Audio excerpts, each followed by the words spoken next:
ಎಲ್ರಿಗೂ ನಮಸ್ಕಾರ. ನಾನು ನಿಮ್ಮ ಸುಪ್ರಿಯ ರಾಘವೇಂದ್ರ ಜೋಶಿ. ಸ್ನೇಹಿತರೆ, ಇವತ್ತೊಂದು ನಾನು ವಿಶೇಷವಾದಂತಹ ಒಂದು ವಿಷಯದೊಂದಿಗೆ ತಮ್ಮೆದುರು ಬಂದಿದ್ದೇನೆ. ನಾವು 10 ವರ್ಷ ಹಿಂದ್ಗಡೆ ಹೋದಾಗ ನಮ್ಮ ಮನೆಗಳಲ್ಲಿ ಉಪಯೋಗಿಸ್ತಕ್ಕಂತಹ ಮೊಬೈಲ್ಗಳನ್ನು ನೋಡೋದಾದ್ರೆ ಕೀಪ್ಯಾಡ್ ಮೊಬೈಲ್ಗಳು, ಅವುಗಳು ಸ್ಯಾಮ್ಸಂಗ್ ಇರ್ಬೋದು, ನೋಕಿಯಾ ಇರ್ಬೋದು, ಸಣ್ಣ ಸಣ್ಣ ಫೋನ್ಗಳನ್ನು ಬಳಕೆ ಮಾಡ್ತಾ ಇದ್ವಿ. ಈ ಬಳಕೆ ಮಾಡ್ತಾ ಮಾಡ್ತಾ ಮಾಡ್ತಾ ಮಾಡ್ತಾ ಫೋನ್ ಕಂಪನಿಗಳು ಹೆಚ್ಚಾದಂತೆ ಫೋನ್ನಲ್ಲಿ ಕೂಡ ಬದಲಾವಣೆಗಳು ಕಾಣ್ತಾ ಹೋದ್ವಿ. ನಾವು ಈ ಥರದ ಫೋನ್ಗಳನ್ನು ನಾವು ಯೂಸ್ ಮಾಡ್ತಿದ್ವಿ. ಈ ಫೋನ್ಗಳನ್ನೇ ನಾವೀಗ ಸ್ಮಾರ್ಟ್ ಫೋನ್ಸ್ ಅಂತ ಹೇಳ್ತೀವಿ, ಆಂಡ್ರಾಯ್ಡ್ ಮೊಬೈಲ್ಸ್ ಅಂತ ಹೇಳ್ತೀವಿ. ಸೊ ಹಾಗಾದರೆ ಯಾಕೆ ನಾವು ಇವತ್ತಿಗೂ ಆ ನೋಕಿಯಾ ಕಂಪ್ನಿ ಮೊಬೈಲನ್ನು ನಾವು ಯೂಸ್ ಮಾಡ್ತಾ ಇಲ್ಲ?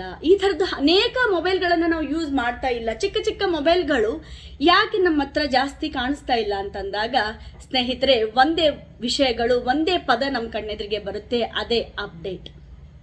ನಮ್ಮ ಜೀವನದಲ್ಲಿ ನಾವು ಒಂದು ಮೊಬೈಲ್ನಿಂದ ಕಲಿತಕ್ಕಂತಹ ವಿಷಯ ಏನು ಅಂತಂದರೆ, ನಮ್ಮಲ್ಲಿಯೂ ಕೂಡ ಬದಲಾವಣೆಗಳು ಬಹಳ ಮುಖ್ಯ ಆಗಿರ್ತದೆ. ಅದು ಸಮಯಕ್ಕೆ ತಕ್ಕಂತೆ ನಮ್ಮ ಜೀವನದಲ್ಲಿ ಬೇಕಾದಂತಹ ಅಮೂಲ್ಯವಾದಂತಹ ಬದಲಾವಣೆಗಳು ಬಹಳ ಮುಖ್ಯ ಆಗಿರ್ತದೆ. ನಾವೇನಾದರೂ ಅಪ್ಡೇಟ್ ಆಗದೆ ಹೋದಲ್ಲಿ ನಾವು ಔಟ್ಡೇಟ್ ಆಗಿ ಇರಬೇಕಾಗುತ್ತೆ ಸ್ನೇಹಿತರೆ. ಸೊ ಬದಲಾಗುತ್ತಿರುವ ಪ್ರಕೃತಿಯಲ್ಲಿ ನಾವು ಪ್ರತಿಕ್ರಿಯಿಸುವುದಿಲ್ಲವೆಂದರೆ ನಾವು ಪಳೆಯುಳಿಕೆಗಳಾಗಿ ಉಳಿದು ಬಿಡುತ್ತೇವೆ ಸ್ನೇಹಿತರೆ.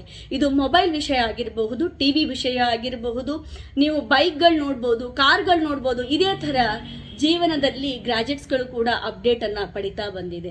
ನಾವು ಯಾಕೆ ವೇಟ್ ಮಾಡೋದು ಸ್ನೇಹಿತರೆ, ಹೌದಲ್ವಾ? ಇವತ್ತಿನಿಂದ ನಮ್ಮಲ್ಲಿ ಇರ್ತಕ್ಕಂತಹ ನೆಗೆಟಿವಿಟಿಯನ್ನು ತೆಗೆದು ನಕಾರಾತ್ಮಕತೆಯಿಂದ ಸಕಾರಾತ್ಮಕತೆ ಕಡೆಗೆ ಅಪ್ಡೇಟನ್ನು ಹೊಂದೋಣ, ಬದಲಾವಣೆಯನ್ನು ತೆಗೆದುಕೊಂಡು ಬರೋಣ ಅಂತ ಹೇಳ್ತಾ ಮತ್ತಷ್ಟು ವಿಷಯಗಳೊಂದಿಗೆ ತಮ್ಮೆದುರಿಗೆ ಬರ್ತೇನೆ. ನಮಸ್ಕಾರ.